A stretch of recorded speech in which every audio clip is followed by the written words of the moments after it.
Ito ho namang dating sekretary o kalihim ng Department of Health. Bigla yatang naging stuntman, si Garin. Bay akalain ninyo, lintik po ang pagbaliktad nito mga kaibigan eh.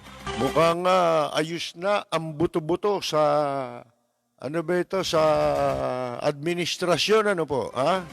Abay, sinesermonan yung pong opisyal ng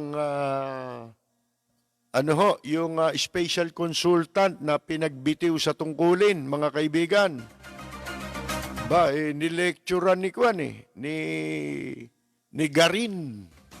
Ano rin pala ito, no, ha? Kung saan makikinabang, doon siya, no, mga kaibigan, ano ho. Sa bagay, hindi natin siya masisisi dahil meron siyang kaso.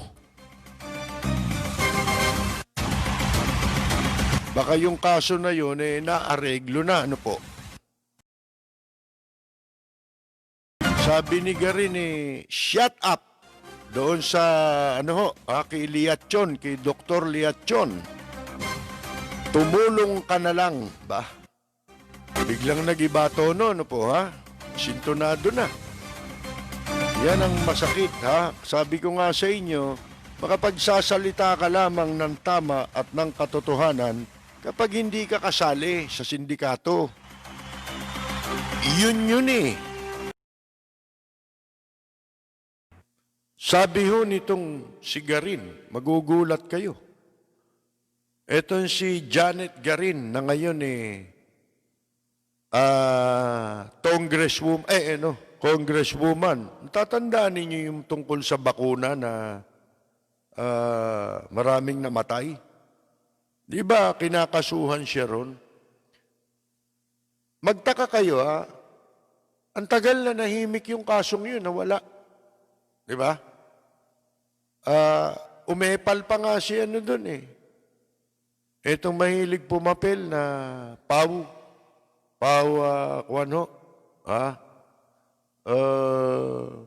Chief, si Persida Acosta. Bandang uli, may kasalanan na siya. Di ba ho? Nung una, ito'y sinisisi sa nakaraang administrasyon dahil nga maraming namatay. At ang nakapagtataka ho, bakit nangamatay? Yung mga nangamatay, pare-pareho na bakunahan. Ano ba tawag doon sa bakuna na yun? Nakalimutan ko Yung sa dengue, di ba? Ngayon, ito magtaka kayo kaya pala tumahimik na yata si Garin, nag-aral tumambling. Sumama muna yata sa SOS Daredevil, para mapag-aralan niya ang pagtumbling. Dahil ang sabi niya dito kay Dr. Liatchon, shut up na, tumulong na lang. Ano ninyo mapapansin ninyo yung biglang paglutang ni Garin out of the blue, out of nowhere. Out of nowhere ito kasi dapat dito tahimik siya Dahil siya ay merong kaso. Pero yun na nga, walang nangyari sa kaso, bakit niya ginagawa ito? Kahit pa ano ang sabihin ngayon nitong si Janet Garin at saka ng administrasyon, wala na Wala nang credibility sila. Kahit sabihin mo pa, kaya nagsasalita si Guarin ngayon para inakala siguro nila na may kredibilidad si Guarin. At ito ang makakasira para wasakin ang credibility ni Dr. Liatchon.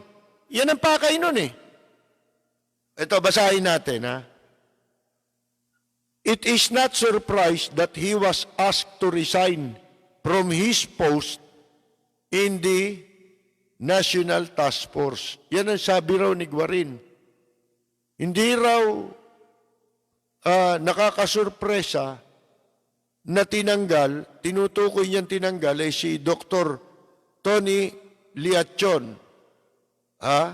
sa kanyang pwesto doon sa National Task Force. Bilang ano yan siya ang special advisor. Ngayon, sabi nitong si Guarin, dahil nga ito'y kasunod nung pagtanggal kay Dr. Tony Liachon, siya raw ay nakapagtrabaho kasama si Liachon sa panahon na siya ay nakaupong kalihim ng Department of Health at chairman ng Philippine Health Insurance Corruption, Corporation, mga kaibigan, board. Sabi ni Garin, ito daw talagang si Liachon, mahilig itong magpamidya ng kanyang opinyon sa halip daw na makipagdiskusyon o makipagtalamitam sa ibang mga eksperto. Unang-una, sabi ni Garin, medical and scientific concepts and discussions often need not be discussed in public in the early stages, primarily because it will cause more harm than good to alarm the public while awaiting counterfactuals, sabi ni Garin. Hindi naman ikaw yung nakaupo doon, hindi ka naman miyembro nun Di siyempre, nakakaalam. Di ba, sabi nga ni Liachon, hindi siya pinakikinggan mga kaibigan. At pinatatahimik din siya nung mga kasamahan niya dun sa task force na yun. Ang gusto masusunod, yung presidente na military. Military yun, nalalaman sa medicine nun. Ang alam niyang sugpuin siguro, yung bagay, kung naging magaling silang military, ba't hanggang ngayon may insurgent dito? Tapos tayo, pahihirapan nila, wala naman tayong mga kasalanan, sila yung hindi makasugpo ng terorista, di ba yun ang trabaho ng military? Kung ang susugpuin mo, sakit, di doktor yun, sino ang credible doon? Sila o ito? Ngayon, minamaliit ni Garin ang kakayahan nitong si Liachon, mahilig daw ito. Yun din ang sabi ni nung general na nandiyan, si Galvez, yun din ang paratang niya kay Kwan kay Liachon. Ako, mas maniniwala ako kay Liachon sapagkat yung kanyang sinasabi, sabi ko nga kagabi, yun ang tumutugma sa sinabi ng Senado, sa lumutang sa Senado, di ba? Sino nagsasabi niyan? Di ba sila Lacson? Sila Soto? Dahil nag-imbestiga sila sa Senado? Na hindi sila naniniwala sa nire-report ng DOH? Ano sinasabi ni Guarin? Ito ba sa palagay, ito'y makakatulong sa administrasyong ito hindi na, yan yung sinasabi ko noon. Halimbawa, kaya ayaw natin yung babrand na dilawan-dilawan. Kasi, baliwala naman yun Bakit? Partido yun yung dilawan. Hindi naman partido magpapatakbo ng gobyerno o napupwesto sa gobyerno kundi yung nasa partido. Hindi ba? Yung tao. Kaya kung pipili tayo ng mga dapat nang ilalagay sa pwesto ng iboboto natin, tayo dapat ay nagbabase hindi dahil sa partido. Nagbabase dapat tayo sa track record ng mga kumakandidato. Nagtataka nga ako sabi ko sa inyo Sa mga nakaupo ngayon, mas marami. Tanungin mo eh. Teka muna, bakit ka ba tumakbong congressman? Ngayon mo na lang itatanong, nandyan na sila eh. Ano ba naging track record mo bago ka tumakbo? Hindi ba yung mga yan eh, nagsulputan lang? Walang ipinuhunan, walang itinaya? Oh, tumakbo lang. Tumindig lang sa entablado, sasabihin, mahal ko ang aking mga kababayan. Induropot ka. Paano mo nasabi yan? Di ba? Ito ang gagawin natin. Ayun. Gagawin. Pero walang napatunayan. Di ba? Walang track record. Ngayon, ganun din sa parti-partido. Paano ngayon? Ito, tanong ko sa mga hinduropot. Lalo na sa mga, yung mga DDD. DDS pala. DDD. Pagka ba dilawan, sabi nyo nung araw, kasi madalas kong tinatanong yan, wala pang sumasagot niyan eh. Kung halimbawa ka ako, katulad ni Dilima, dilawan. Halimbawa, si Dilima, nakipagkasundo ng lihim. Ganun naman eh, di ba? Katunayan, yung partido nila ngayon, gano'ng karami ang galing sa dilawan dyan. Di ba? Ang dami niya. Ultimo si Presidente Duterte, dilawan dati yan eh. Noong 2010, dilawan yan eh. Tumakbo si Pinoy, kay Pinoy siya eh. Oh, ngayon,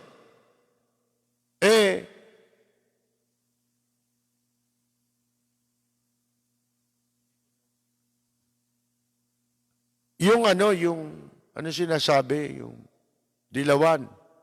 O, halimbawa, katulad ni Dilima, kasundo. Susuporta na ako, ganyan. Lihim. Hindi naman lang gagawing sa harap ng publiko yung sasabihin, di ba? Ganyan naman mga politiko eh. Kung sino yung ruling party o nakaupo, naglilipatan, di ba? Puro mga balimbing eh, di ba? Kasi parang baboy yan eh, yung mga politiko. Maikukumpara mo sa mga baboy. Bakit? Kasi kung nasaan yung darak, doon sila sumasabsab eh. Kung nasaan yung labangan, doon sasabsab yan. Kaya pag kami naupo, lipatan para makasabsab ka sa pork barrel. Kung ikaw congressman, kung ikaw local official, dati kang kaibayo sa politika, sasama ka kung sino nakaupo. Para makinabang ka. Ngayon, kung halimbawa, ginawa ni Dilima yun. Katulad nito, ginagawa ngayon ni Guarin. Ito, simpleng pagbalimbing ito. Sipin mo, ang binabanatan mo yung nagsasabi ng totoo. Basahin natin, bago natin sabihin yung iba. Sabi niya, binigyan lang madalas ng plataforma ng ABS-CBN para magsalita sa mga bagay na hindi naman naiintindihan sa kabuuan. Parang, hindi ba, doktor ba si Guarin? Doktor, di ba? Si Garin. Doktor din to si Liatchon. Parang abogado. Di ba? Isa lang pinag-aralan yan eh. Paano mong memenosin yung isa lang ang pinag-aralan nyo? Sige nga, kumbaga, sa isang swimming pool lang kayo lumangoy niyan eh, kung pareho kayong doktor eh. Diba? Paano mo sasabihin yun? Na mas may alam ka, ba't scientist ka ba? Ngayon, he was in the best position. Siya raw nasa posisyon sana itong si Liatchon para kontrahin yung mga desisyon. Ano? Hindi nga pinapakinggan. Advisor nga lang eh. Eh sana man lang kung siya vice chairman, di ba? May masasabi ka. Hindi. Advisor lang. Mag-a-advise lang. Ano pakikinggan sa kanya? Eh, kinukwento na nga niya eh. Nakipag-usap sila, nagkaroon ng komperensya mga doktor doon sa Cebu, kasama si Duque. Oh, hindi pinagsasalita lahat. Yun nga, diferensya kay Duque, di ba? Kaya nga, sabit-sabit eh. Yun ang isang dahilan eh. Hindi lang sa sinabi ni Liatchon, sa lahat ng corruption. Kaya sabit-sabit. Yung corruption issue labang kay Duque. Oh, walang pwede magsalita. Ilan na ba tinanggal sa DOH? Sige nga. Di ba marami na? Bago itong si Liatchon, may mga tinanggal sa DOH, di ba, na nagsalita? Oh, ayun ito. Eh, ibig sabihin, yari na ang komida China. Ano itong sinasabi ni Garin? Aba, personal ito. Kung paanong yung itinatanong sa ABS-CBN na tungkol sa na walang kaugnayan sa paglabag sa prangkisa. Yung pamamaraan ng pagtanong, puro yung mga issue na ginagamit laban sa ABS-CBN, 99.9% ron, puro personal nila, di ba? Kaya kuha niya, ganito, ginawa ng ABS-CBN kaya hindi dapat mabigyan ng franchise. Di ba katarantaduhan? Ganon din ito, mga kaibigan. Oh. Iyan, sabi niya, ba't di raw ginawa? Bakit daw sa media at sa social media pa rin naglabas ng opinyon? All for show ba ito to get followers and supporters? Kita mo lintik ang pagsisip-sip dito.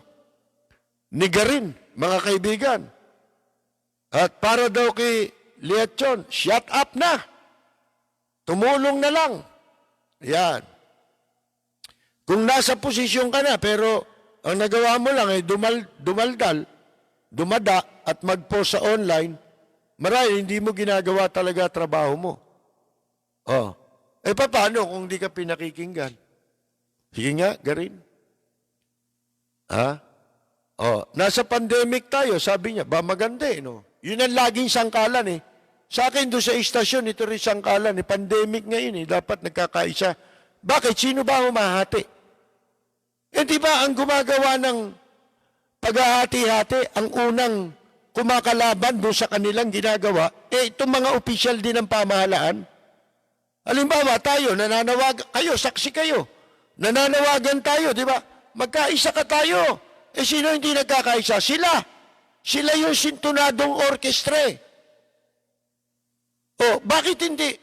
Sino unang lumalabag sa ipinatutupad nila? Di ba sila rin? Iba-iba ang sinasabi nila, lahat sila nagsasalita. Bakit ngayon si Liatchon lang nagsasalita? Pagka papuri, lahat sila nagsasalita. Ito, dinidepensahan niya. Bakit? Bakit ito gagawin ni Garin? Wala na eh. Itong sinabi ni Liatchon, marami na ngayon na nag-iisip. Katulad ng sinasabi natin, sa mga pag-uusap, mga pagsasalita, ang lagi nating pagbabasihan, yung credibility.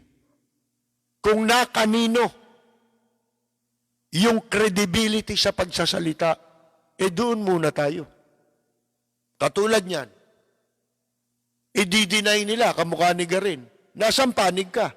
Nasa panig ka nung mga sinungaling. Bakit? Kasi yung sinasabi mo, hindi rin tumutugma yan sa reality. Unang-una, yung magkaisang sinasabi mo, yan ba mga nasa gobyerno nagkaisa? Ito ba ang paglabas ni Liatchon? First time ito? Hindi. Pero bakit nayanig sila? Devastating ito. Ang katumbas na sinasabi ni Liachon, walang ginagawa kayo. Wala kayong sense of urgency. Alam na ninyong napakamapanganib. Hindi pa, walang sense of priority, di ba? Hindi nagpapahalaga doon sa panganib. Pero wala naman silang, dahil sa walang ginagawa, mga kaibigan, ang tanong, nasaan ang pera? Yan. Kaya, wasak na wasak eh. Kaya nangangailangan sila ng aso eh. Na sa palagay nila, kapag nagsalita, may credibility. Kahit na anong credibility mo, pag nasa mali ka, mawawasak, masasayang ang ipinundar mong credibility. Pag ikaw ay nanindigan sa mali, iyan ang tandaan ninyo. Ikaw ba nagpundar ka? Sabi ko nga sa inyo, ang credibility, sabi nga, earned yan, earned. Ibig sabihin, pinundar mo yan eh. Hindi yan basta-basta na nagsalita ka ngayon sa social media, credible ka na. Kita ninyo yung mga nasa media, matagal ang panahon. Matagal ang panahon ginugugol niyan. Bakit? Sinisiguro niya na yung direksyon niya tama. Tapos bigla mong sisirain ang credibility mo. Bakit? May kapalit yan eh. Di ba may kaso nga si Garin? Itong ginagawa niya ngayon, siniservisyohan niya mga walang yak. Yung hindi mga makapagpaliwanag ng pera. At ni walang maipaliwanag, ano ba ginawa niyo bukod sa magbilang ng nagkakasakit, ng gumagaling, at ng namatay? Ano accomplishment niyo doon? Pwede rin kunin ng tao yung report na yun kung pupunta sa ospital. Pinagsama-sama nyo lang yun eh. Yung ginawa para hindi lumala.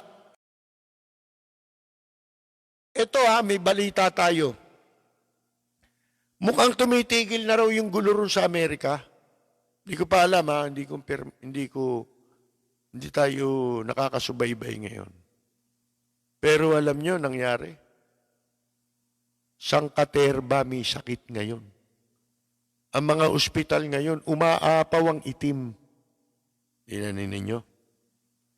Dito nga sa atin, kahit na meron na nga tayong mga isyong ganito, pero alam natin na mahirap yung lumalabas, di ba? Mahirap yung hindi tayo susunod. Kailangan sundin natin niya. Mas gusto ko nga, sabi ko hanggang 2022, kayo, ang problema nga lang talaga, kakainin natin. Kaya ang pinag-iisipan natin ngayon habang ganyan, paano tayo mabubuhay? Alam nyo, marami madidiskaril dito. Yung mga dating trabaho, wala na yan. Maubusan ka na naman ng pamamaraan. Sana kung meron tayo mga sapat na puhunan, di ba? Makapag-iba ka ng negosyo o pagsisimulan, paano ka magsisimula kung wala kang puhunan? Hirap eh. Ito, tinan mo, nasa pandemic tayo, sabi ni Garin. What we should ultimately be doing is helping each other.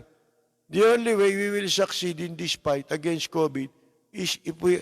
Wala na yan eh. Yan lahat na sinasabi mong yan, hindi nagawa ng gobyerno yan. Nagawa yan ng publiko.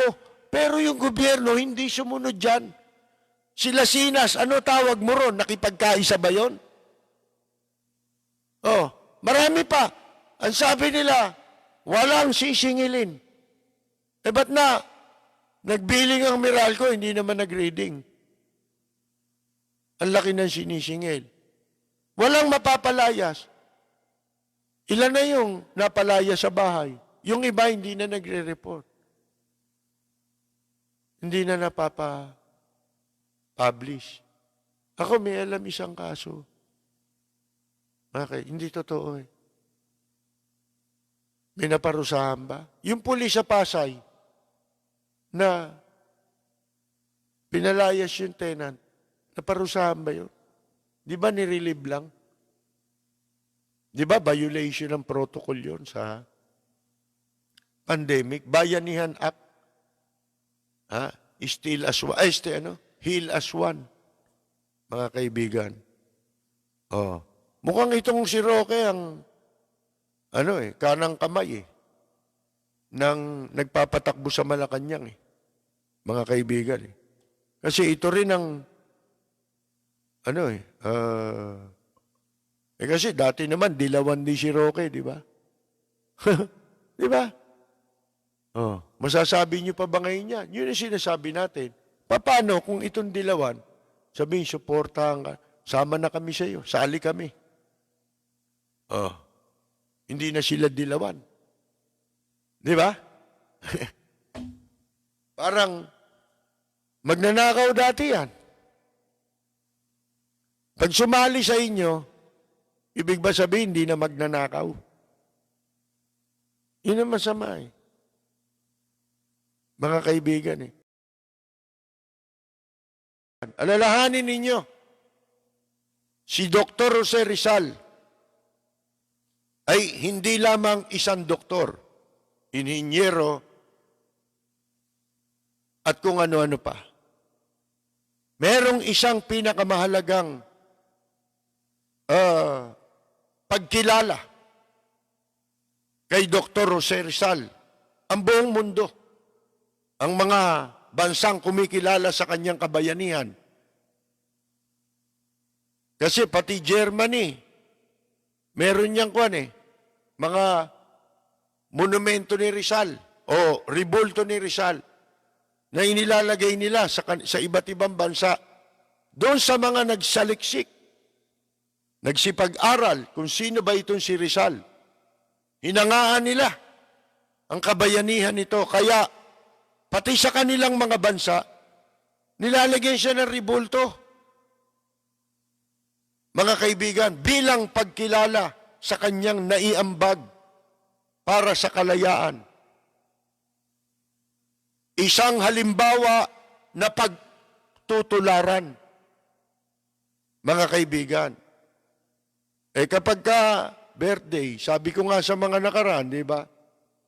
Pag birthday ni Rizal at ng ibang mga bayani, o kaya araw ng kanilang kamatayan, may mga seremonya ang gobyerno, mga nasa gobyerno. Kung umawit ng pambansang awit, pag tinitigan mo, kikilabutan ka sa itsura nila. Mga nangakabarong Tagalog. Ang kamay nasa dibdib pa at nakatingala habang itinataas ang ating bandila. Di ba? Pero, talagang akala mo'y nagpapahalaga at nagtataguyod ng simulaing ipinakipaglaban ni Rizal at ng ating mga bayani. Pero sa katotohanan, yung kabaliktaran ng ginagawa nila. Mga kaibigan, di ba? Kabaliktaran magnanakaw ba si Rizal? Hindi naman Wala naman bayaning magnanakaw Sabi ko nga sa inyo, yung mga magnanakaw ngayon, ang gusto niyan, maging bayani pa sila. Pero may kasabihan hindi nga pwedeng, ang gusto nila, magnanakaw na sila, bayani rin sila sa mata ng publiko. Paano nila nagagawa yun? Nagke-create sila ng image na pinahahalagaan nila ang ating mga bayani. Yun, seremonya nila dadaanin. Mga kaibigan, para masabing bayani rin sila. Ha? Sabi nga, kung ang lakad mo itik, abay, ang huni mo itik. Abay, itik ka. Hindi ka agila. Hindi ka pwedeng itik ka na agila ka pa. Hindi pwede yun. Ganon din sa pagiging bayani. Hindi ka pwedeng bayani ka na, magnanakaw ka pa. Nakakita na ba kayo ng ganon? Bayaning magnanakaw? Ba? Wala po, mga kaibigan. So, itong si Dr. Jose Rizal, yung mga bayani natin, lalo na si Dr. Rizal, isa yan sa pinakamahusay na tao pagdating sa karunungan, katalinuhan. Yun regalo yun mga kaibigan, na nabuhay sa mundo, si Jose Rizal.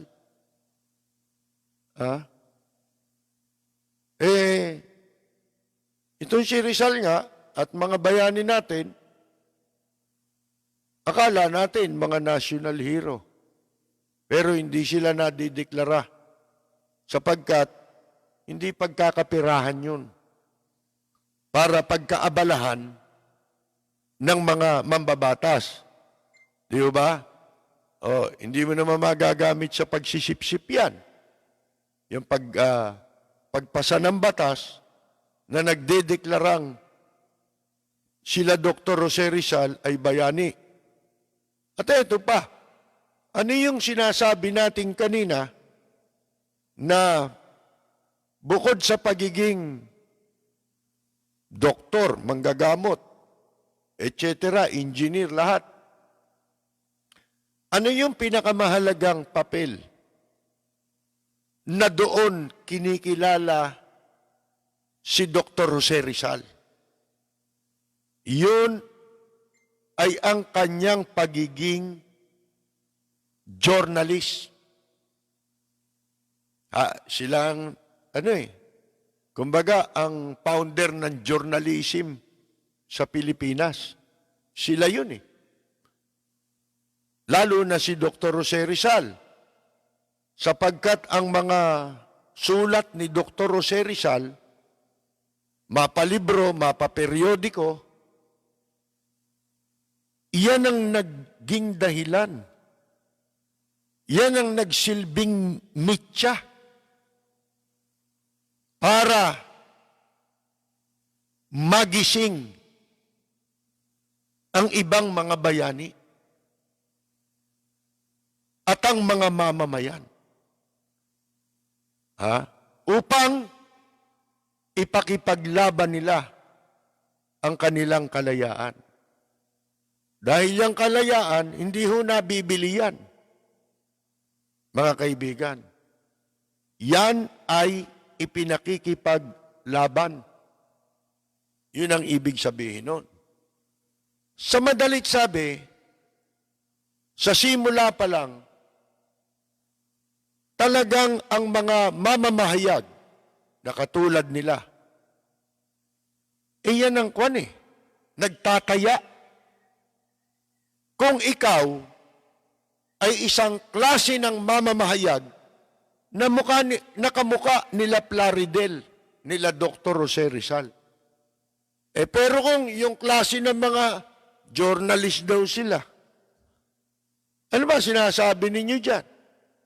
Itong bansa natin nilulukob na ng inchik Kung ano-ano pa pinag-uusapan ninyo. Hindi ho ba? At ang mga Pilipino ngayon, siguro hindi na nakalalamang yung nagpapahalaga kung bakit tayo lalo na ang mga henerasyon na inabot natin, Ilang henerasyon niyang inabot natin. At itong mga sumusunod sa atin ngayon, inabot natin. Pero, itong mga sumusunod na henerasyon ay nanganganib na hindi na nila tamasahin ang kalayaang tinamasa natin at ipinakipaglaban ng ating mga bayani. Ni Dr. Jose Rizal, lalo-lalo na, siya yung naging mitya ng pag-aalsa ng mamamayan laban sa pananakop ng mga dayuhang Kastila.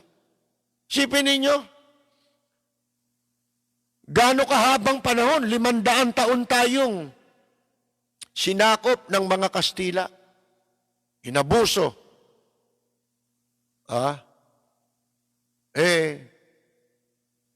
Nung isilang si Rizal, yun pala ang magiging simula ng ika nga po'y paglaya ng ating bansa mula sa pananakop ng mga dayuhan. At yun ang naging dahilan na ika nga po'y umantig sa kalooban ng mga nooy gusto nang kumawala sa pagkaalipin at pananakop ng mga dayuhan sa ating bansa. Ngayon, kapag dumadating ang mga ganitong araw na ginugunita ang kanilang mga kaarawan, mga kaibigan,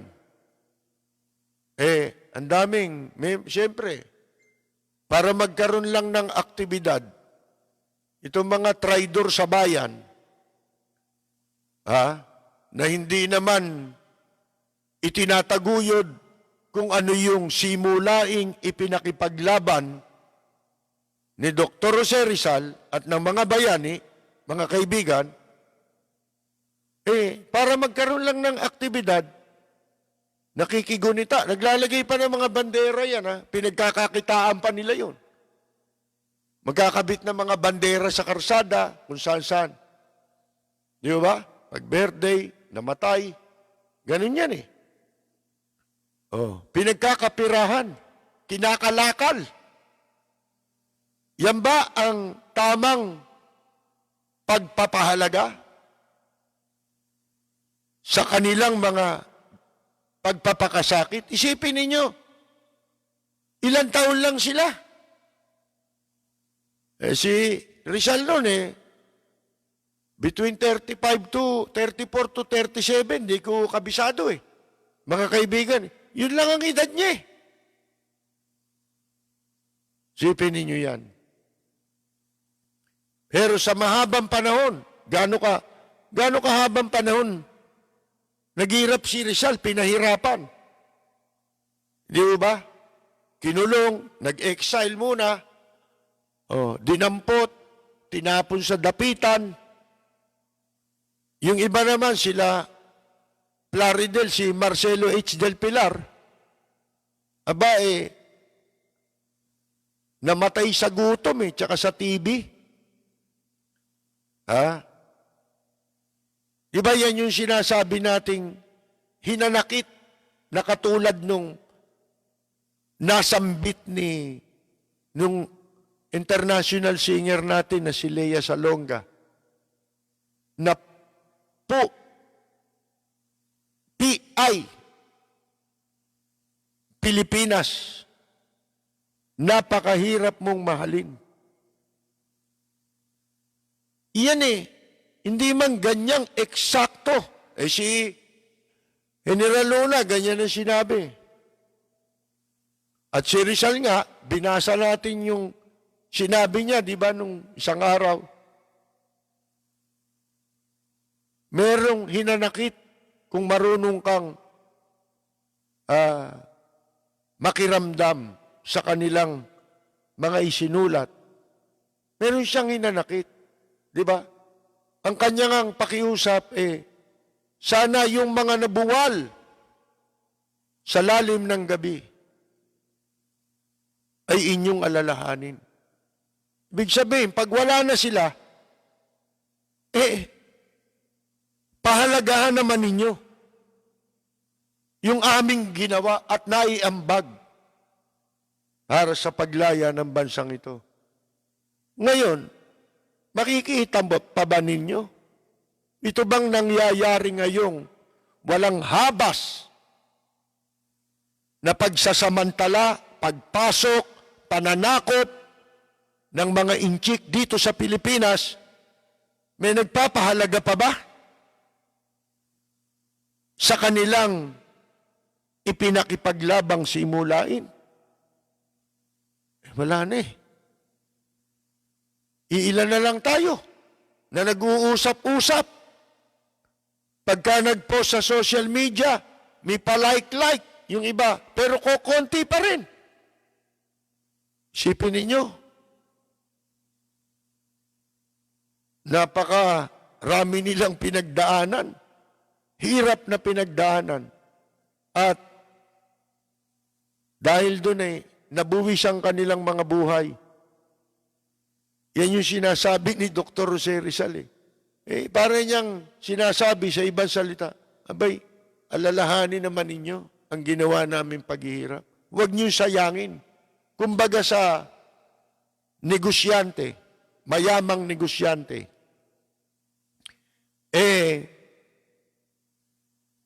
namatay. Yan, kamukha ng mga namamatay ngayon. Mamamatay din lahat Diba? May iiwan yung kayamanan sa pamilya, sa mga anak. Para bang ang ibig sabihin, abay, itong pinaghirapan ko, inipong ko para sa kinabukasan ninyo, huwag ninyong waldasin. Yun ang kahulugan sa ibang salita. Hindi ho ba? Para tuloy, naalala ko tuloy yung sa Hong Kong, yung mayamang inchik sa Hong Kong. Diba? Napalathala yan.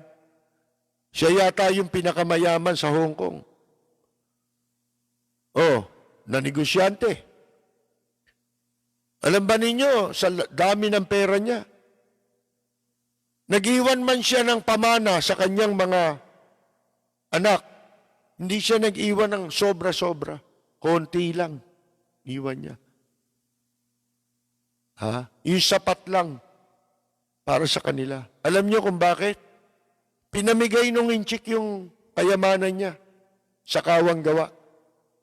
Bakit? Ano ang katwiran nung inchik? Kasi baka ito ang iyong ikasama. Baka ito ang ikapahamak ng mga anak niya. Kaya minabuti niya na wag iwan yung sangkaterba niyang kayamanan sa kanyang mga anak. Parang ganun din yan, hindi ba? Itong kalayaan, wala tayong pinagkakautangan ng loob dito sa mga nasa gobyerno. Ang dapat nating tanawan ng utang na loob at pagkilala ay itong sila Dr. Jose Rizal. Sapagkat ang ipinamana nila sa atin yung kalayaan na hindi nila tinamasa noong sila ay nabubuhay pa. Ito lang sasabihin ko. Para sa atin na mga nakaaalala, ay ipagpatuloy nating alalahanin si Dr. Jose Rizal at ang ating mga bayani bilang pagpapahalaga sa kanilang malaking ipinuhunan para sa kalayaang tinamasa natin at ng ating bansa. Patuloy nating pahalagahan ang mga simulain na kanilang itinaguyod at ng mga bayani na nag-alay ng buhay para sa kalayaan na ngayon ating tinatamasa. Ito bang kalayaan tinatamasa natin papayagan pa ba natin? Basta-basta na lang? Aagawin sa atin ng mga dayuhan? Aba, sabi ko nga kanina, mabuti pa ang mga bansang dayuhan. Sila pa ang lumalabas ngayon na nagpapahalaga sa kalayaan natin. Hindi ho ba? Dinidepensahan tayo sa inchik. Para magmukhang gago yung inchik, kinikilala nila ang ruling, ang favorable ruling sa atin na nagsasabing tayo ang lehitimong may-ari ng mga teritoryong sinakop ng inchik. Hindi ba tayo nahihiya sa ating mga sarili? Nakatanga kayo? Ni hindi nyo masabi? Hindi kayo makapanindigang ayaw natin sa inchik? Sa pananakop ng inchik? Hindi ba tayo nahihiya na ang mga dayuhan ang nagsasabing sila ay nababahala? Pati na sa kung anong-anong batas na sisikil sa kalayaan ng bawat mamamayan. Di ba tayo nahihiya ron? Pakikialam ba yun? Hindi. Tayo po ay nasa panahon na hindi pwedeng walang pakialam ang ibang bansa sa atin. At yan ay may kasabihan, no man is an island. Nasa panahon tayo na tayo ay miyembro ng United Nations, ng samahang pandaigdig, nagkakaisang samahan. Kaya pakikialaman tayo. Hindi sila pwedeng makialam sa atin kung hindi tayo miyembro ng United Nations. Pero miyembro tayo parang asosasyon yan. Hindi mo pwedeng pakialaman ang pamamalakad ng isang asosasyon kung hindi naman tayo miyembro dun. Di ba? Di ba tayo nahihiya sa ating mga sarili? Pagkatapos makiki-happy birthday kayo kay Rizal? Ano ba hangarin yan? Bakit natin pinapahalagahan ang kalayaang pinaghirapan nila? Dahil itong kalayaang tinamasa natin, na-enjoy natin, yan din ang gusto nating maiwan sa ating mga anak at sa anak ng ating mga anak.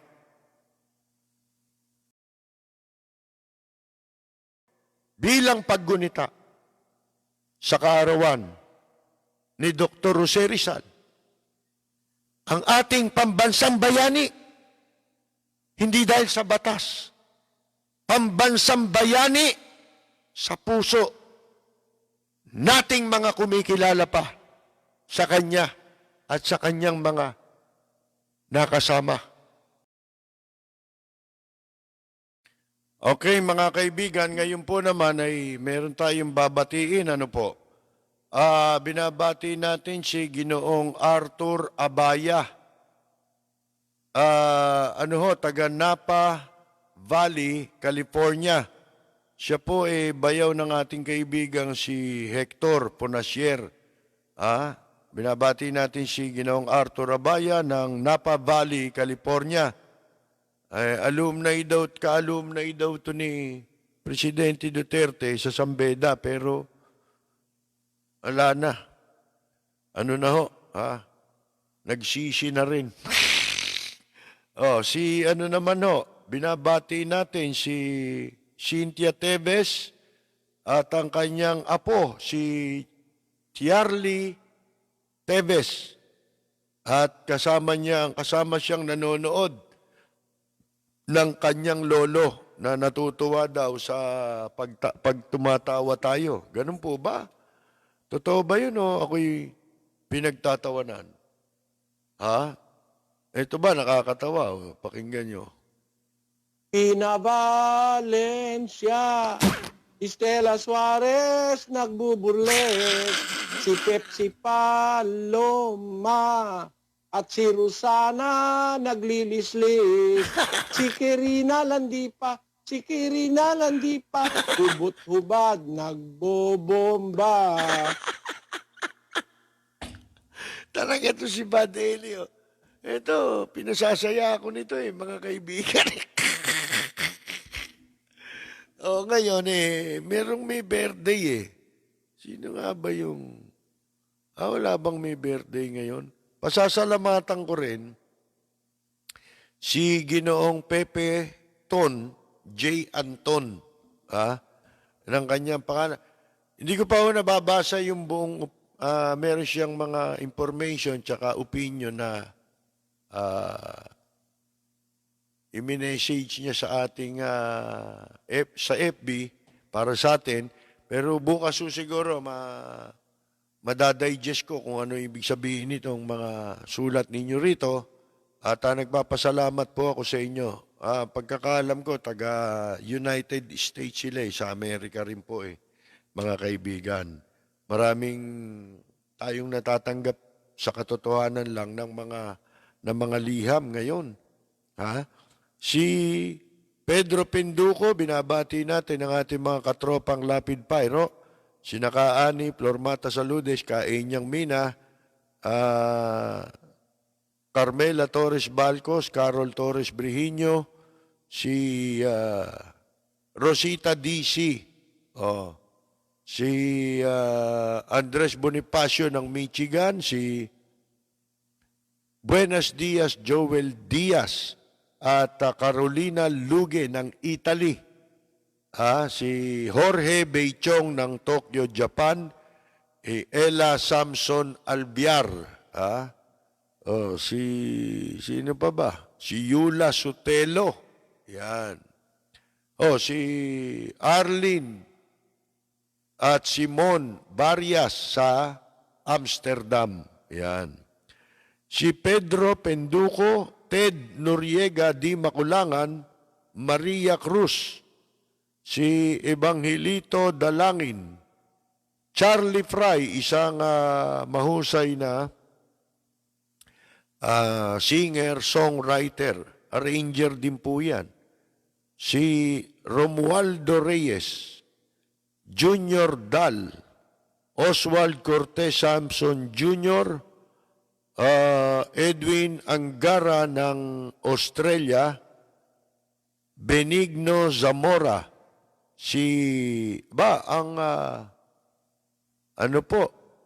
ang alamat na musician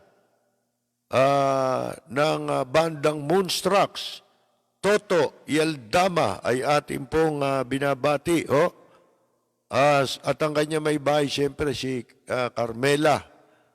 Si Virgil Macabasco Payumo ng Porter Ranch, California.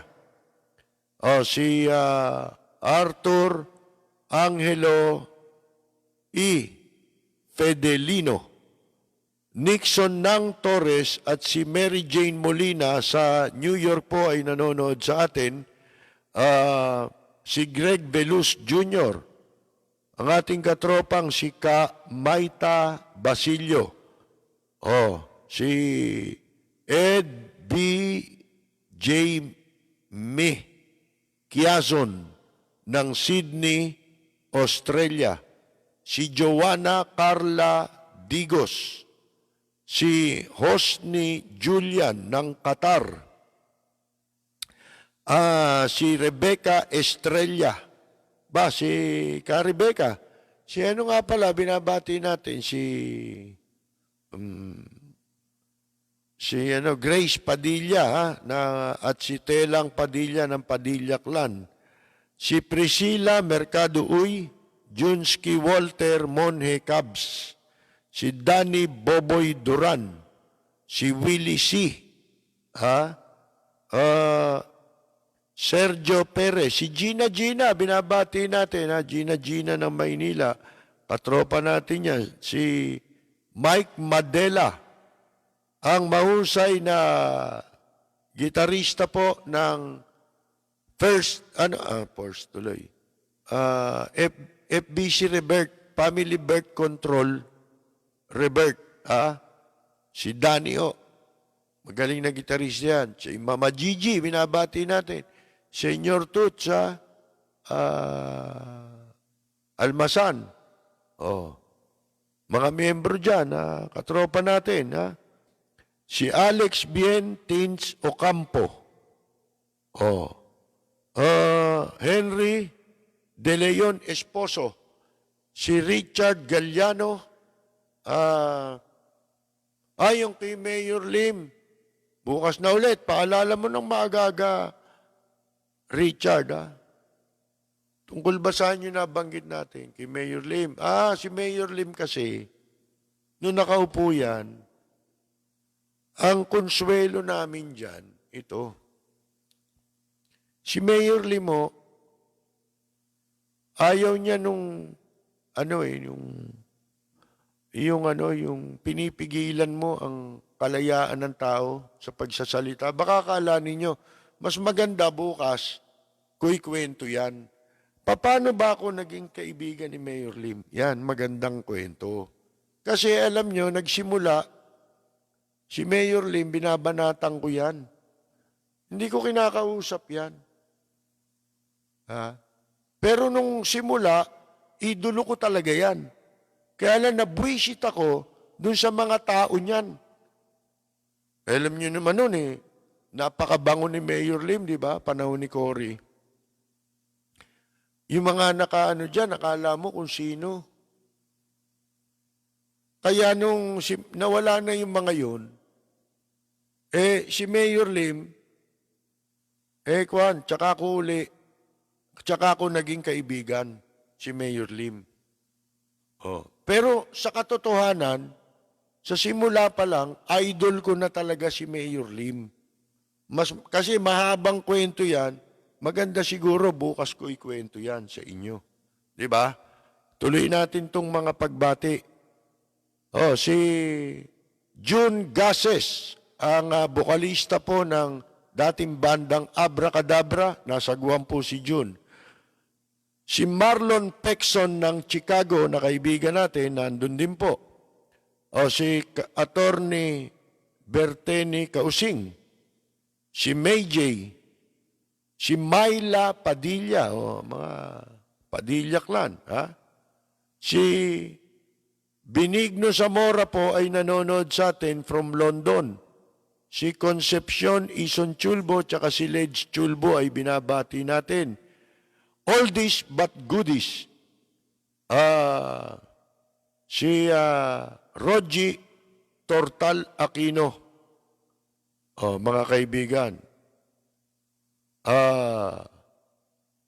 Si Cynthia Pineda ng Tondo, Manila, binabati natin. Christopher Canyalita. Ella Samson Alviar. Nabanggit na, katropa natin ito Si Kagawad Elena Eliasar Kalunsag at dating chairman Boy Kalunsag ng Santa Mesa. Si Danny Boboy Duran, isang veteranong musician. Nasa Camarines Sur pala. At kasama ang kanya may bahay si Marie Duro. Si Leofin Tanaleon. Si Boji Magkasi.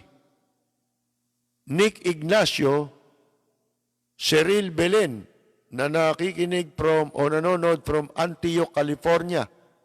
Si Exact Karingal.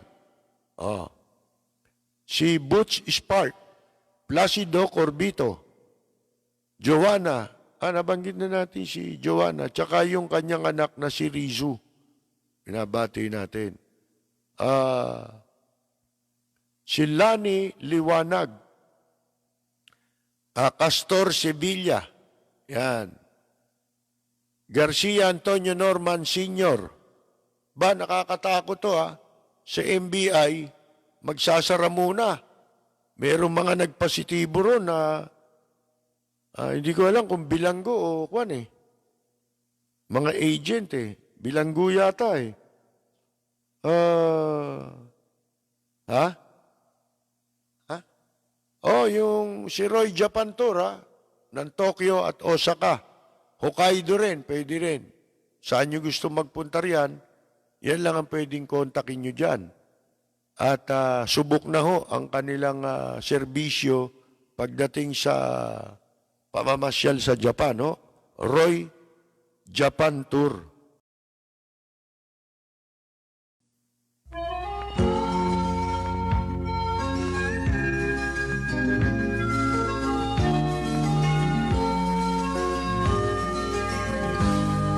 Sa bayan ko ay isa ang lahi, dito'y wala ang pagkukunwari. Hindi padadaig, sadyang kilala sa daigdig, may pagkakaisa sa bawat nais. Ang bayan ko'y punong-puno ng yaman, bakit ito'y kailangan pang iwanan? Hindi nga ba't anong sarap mabuhay ng buong ganap? Sa bayan mo, sumabit man yaong wakas. Dito sa bayan ko, Magandang Yumaga! Janet Garin! ang bayan ko'y punong-puno ng yaman. Bakit ito'y kailangan pang iwanan? Hindi nga ba't anong sarap mabuhay ng buong ganap? Sa bayan mo, sumapit mang yaong wakas. Dito sa bayan ko, lahat kami pantay-pantay. Walang nang-aabit, ang pag-ibig ay tunay. Dito sa bayan ko, dito'y makikilala mo ang mga kaibigang nagmamahal sa'yo. Dito sa bayan ko, lahat kami pantay-pantay. Walang nang-aapit, ang pag-ibig ay tunay.